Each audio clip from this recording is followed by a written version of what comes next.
ത്തിൻ്റെ തീയതി അവർ പ്രഖ്യാപിച്ചു. വളരെ ചുരുക്കം ദിവസം കൊണ്ട് ഉപതെരഞ്ഞെടുപ്പ് പ്രചരണം ഉൾപ്പെടെയുള്ള കാര്യങ്ങൾ പൂർത്തിയാക്കത്തക്ക രീതിയിലാണ് ഇലക്ഷൻ കമ്മീഷൻ്റെ പ്രഖ്യാപനം വന്നിട്ടുള്ളത്. ഇടതുപക്ഷ ജനാധിപത്യ മുന്നണി താഴെ തലം വരെയുള്ള കമ്മിറ്റികളുടെ പ്രവർത്തനം വളരെ സജീവമായി സംഘടിപ്പിക്കുന്നതിന് വേണ്ടി തീരുമാനിക്കുകയും പ്രവർത്തനം നടന്നു വരികയും ചെയ്യുകയാണ്. തെരഞ്ഞെടുപ്പ് ഇടതുപക്ഷ ജനാധിപത്യ മുന്നണിയുടെ ഇന്ത്യയോടെ മത്സരിച്ച സ്വതന്ത്രൻ PV അൻവർ UDF വേണ്ടി ഇടതുപക്ഷ ജനാധിപത്യ മുന്നണിയെ ഒറ്റുകൊടുക്കുന്ന നിലപാടാണ് എന്ന് ഇപ്പോഴും പ്രകടമായി പുറത്തു വന്നിരിക്കുകയാണ്. ഞങ്ങളത് ആദ്യം മുൻകൂട്ടി തന്നെ പറഞ്ഞാണ്. DMKയുടെയോ തൃണമൂൽ കോൺഗ്രസിൻ്റെയോ ഒക്കെ പേര് ഉപയോഗിക്കുമെങ്കിലും ആത്യന്തികമായി കേരളത്തിൽ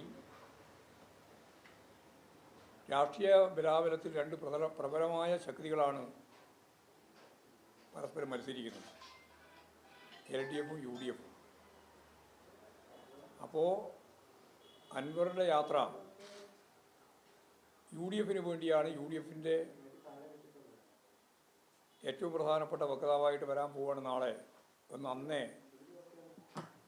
ഈ കാര്യങ്ങൾ പാർട്ടി ജനങ്ങളോട് പറയുന്ന ആദ്യഘട്ടത്തിൽ തന്നെ ഞങ്ങൾ ചൂണ്ടിക്കാണിച്ചതാണ്. അവിടെ തന്നെയാണ് എത്തിയത്.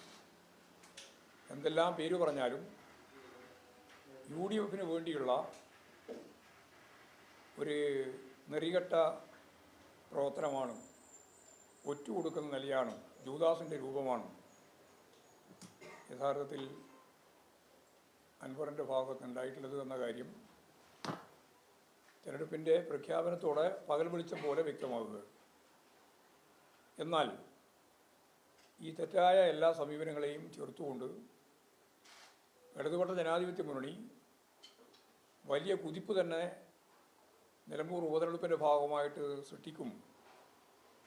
വൻ വിജയത്തോടുകൂടി ഇടതുപക്ഷ ജനാധിപത്യ മുന്നണിക്ക് മുന്നേറാൻ കഴിയും എന്ന് തന്നെയാണ് തിരഞ്ഞെടുപ്പുമായിട്ട് ബന്ധപ്പെട്ട് ഞങ്ങൾ പ്രതീക്ഷിക്കുന്നത്.